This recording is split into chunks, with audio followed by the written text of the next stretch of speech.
இயக்குனர் மற்றும் நடிகர் சேரன் அவர்கள் தொடர்ந்து தளபதி விஜய்க்கு எதிராக பல கருத்துக்களை பதிவு பண்ணிக்கிட்டு வராங்க.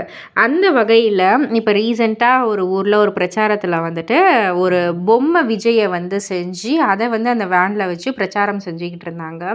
ஸோ இது சம்பந்தமாக சேரன் அவர்கள் ஒரு விஷயத்தை பகிர்ந்திருக்காங்க. அதாவது ஒரு தலைவர் சந்திக்கும் முதல் தேர்தல், இந்த பரப்புரை நிலை சரிதானா?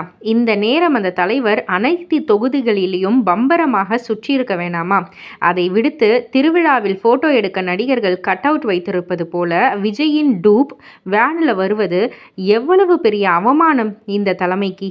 4 தேர்தல்களை சந்தித்து தொடர் தோல்வியை சந்தித்த போதும் தளராமல் கொட்டும் மழையிலும் நிறுத்தாமல் பிரச்சாரம் செய்யும் அந்த தலைவன் எங்கே?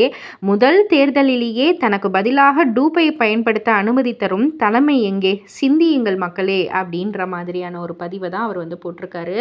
ஸோ இதை பற்றி நீங்கள் என்ன நினைக்கிறீங்க? உங்களுடைய கருத்து என்ன அப்படின்றத கீழே உள்ள கமெண்ட் பாக்ஸில் குறிப்பிட்டு சொல்லுங்கள். மறக்காமல் சேனலில் சப்ஸ்கிரைப் பண்ணி பக்கத்தில் உள்ள பெல் ஐக்கானை கிளிக் பண்ணிவிடுங்க.